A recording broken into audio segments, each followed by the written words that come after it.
The Baltimore Ravens are headed to Jerry World to take on Jerry Jones, Dak Prescott, Mike McCarthy, and the Dallas Cowboys on Sunday. Welcome into Ravens Rundown. I'm your host, Joey Petersen, and today I'm going to tell you how the Ravens can destroy the Cowboys. But before we get into that, I got to ask you guys to like the video. Okay, if you want the Ravens to beat the Cowboys, then like it. I've given this call before.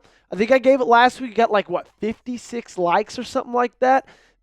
And they lost to the Raiders. So don't jinx it. Like the video. Let's get to 150. I think that's a pretty good goal. So like it, and we'll get into it. Start with a little bit of an injury update. This comes from Keaton Mitchell's Twitter. He tweeted out yesterday, blessing to see 20-plus miles an hour again. Hashtag in due time. Thank you. And we talked about it yesterday.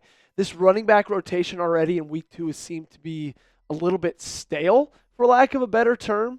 And getting Keaton Mitchell back is going to be a huge, huge step forward for this offense. Now, it won't be for a little while, still recovering from that torn ACL in week 15 of last season.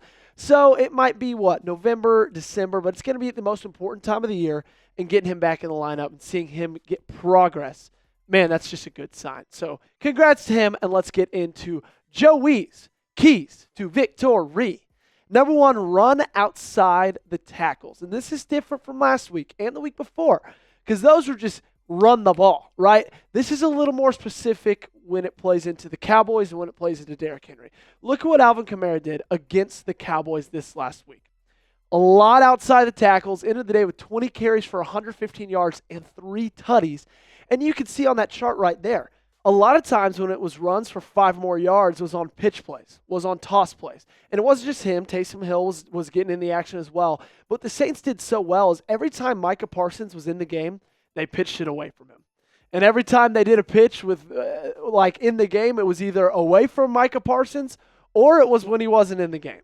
So I think that's a key for this victory. And you saw how Derrick Henry played this last week when he had his most success on those 2 really long runs, one coming with an awesome patented stiff arm that we're used to seeing, was when he's getting the ball on the outside. I know Derrick Henry is just massive and is just a giant human. And so you think, okay, bowling ball right down the pipe every single time. But he actually runs the ball better when he gets speed going, when he gets a little bit of space, when you toss it to him on the outside.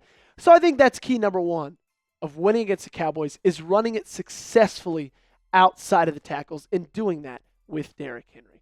What's your score prediction for Sunday? You guys let me know in the comment section down below. You've heard mine from the past couple of weeks.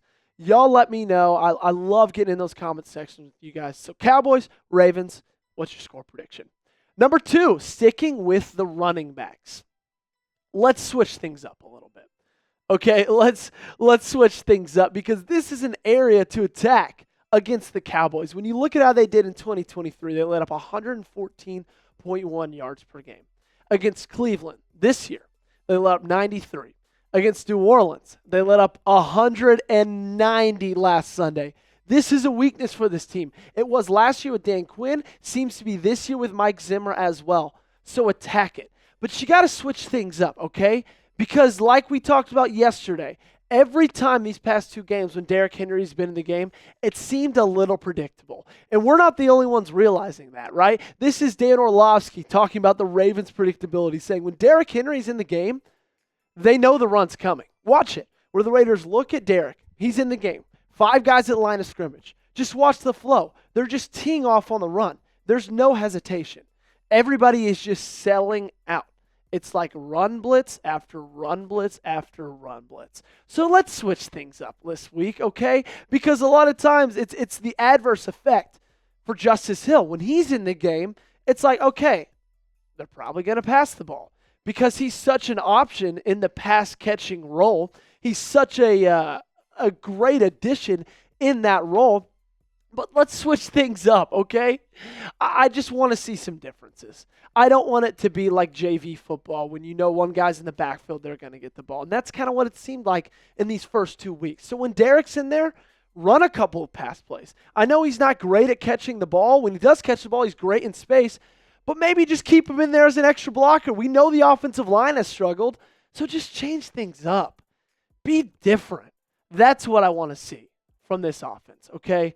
switch things up, be different, catch the Cowboys off guard because you didn't do that against the Raiders, and you sure as heck did not do that against the Chiefs. So who get more snaps this week?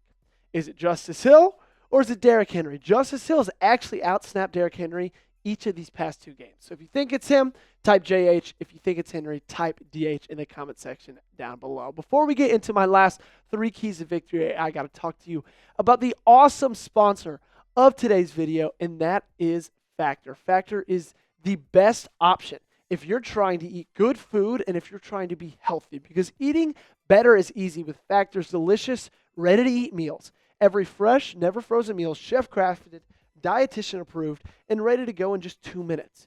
You have over 35 different options to choose from every single week, including Calorie Smart, Protein Plus, and Keto.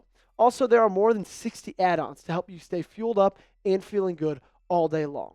What are you waiting for? Get started today and get after your goals. Guys, we work long hours here covering the NFL, covering the Ravens, and I love my job, but sometimes I get home and it's 6:30, 7:30, and I'm tired. I don't want to cook dinner. And that's what makes Factor so great is you can be eating dinner in minutes. And it's not just delicious food, but it's healthy as well. So head over to factormeals.com/RavensChat50 and use code RavensChat50 to get 50% off your first box plus 20% off your next month. That's code RavensChat50 at factormeals.com/RavensChat50 to get 50% off your box plus 20% off your next month while your subscription is still active. The next key to victory, number 3, is get home with 4. Dak Prescott in his career has been very good against the blitz. You look at these numbers from just last season.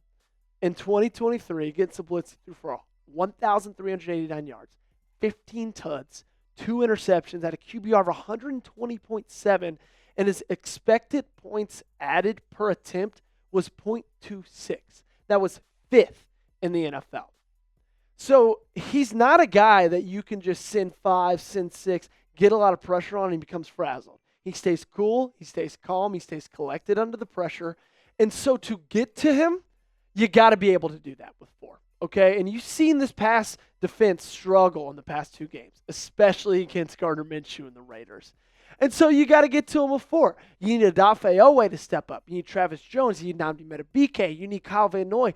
All of those guys had fantastic games on Sunday. Odafe Oweh, the highest graded Ravens player according to PFF after Sunday's game. Can he do it again? Can he start stacking weeks? Can he get to Prescott without a ton of other people rushing? I love seeing the stunts that Zach Orr's drawing up. Can he do that? Can they get to him with 4? Because that's going to be a big key to this game. Number 4, and this is very Cowboys specific. A lot of these you can kind of just say, especially with 2 and 3, you could say that could go for anybody. But with the Cowboys, you got to take the lead earlier. Because let's look at their last 5 losses. Now, these aren't their last 5 losses. This is 5 of their last 6 losses, though, from this season and dating back to last. These are the halftime scores. Against the Saints last Sunday, 2 days ago, halftime score is 35-16.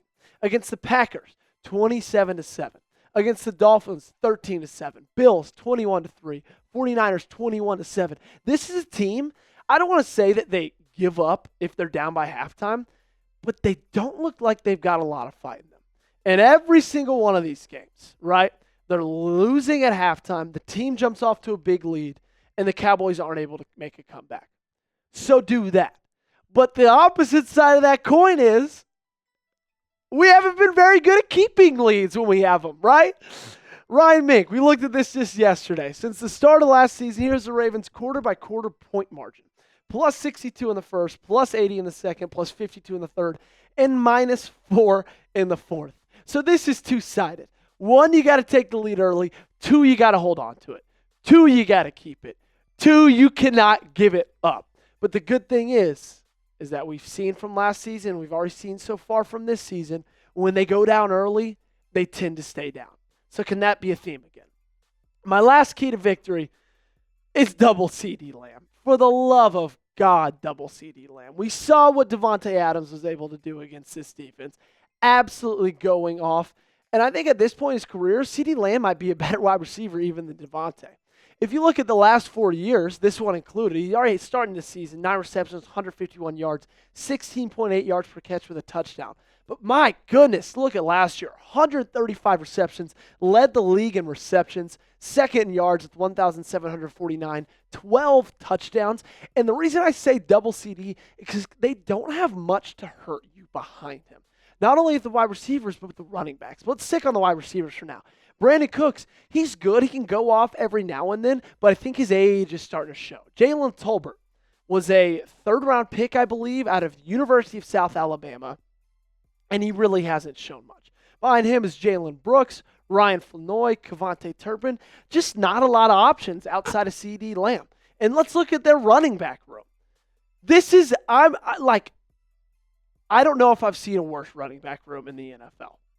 In my time being alive, not just this year, you got Ezekiel Elliott, who's nearing age 50, Rico Dowdle, who wouldn't be anybody's number one running back on their depth chart, or almost not even anybody's running back 2 on their depth chart. Hunter Lepke, the running back, fullback kind of hybrid. He's a running back 3.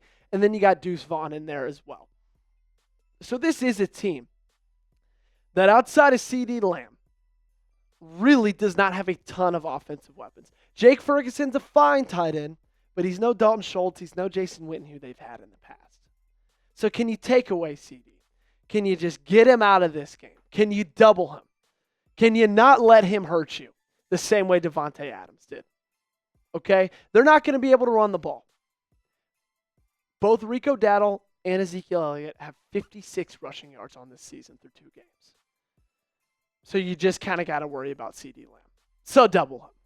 What is your key to victory, though? You've heard my 5. You let me know down in the comment section. I want to know if you agree. I want to know if you disagree. Maybe we have a couple of the same ones. Thanks so much for tuning in. As always, make sure to like the video. Don't jinx it. Hit that subscribe button. We'll be back tomorrow.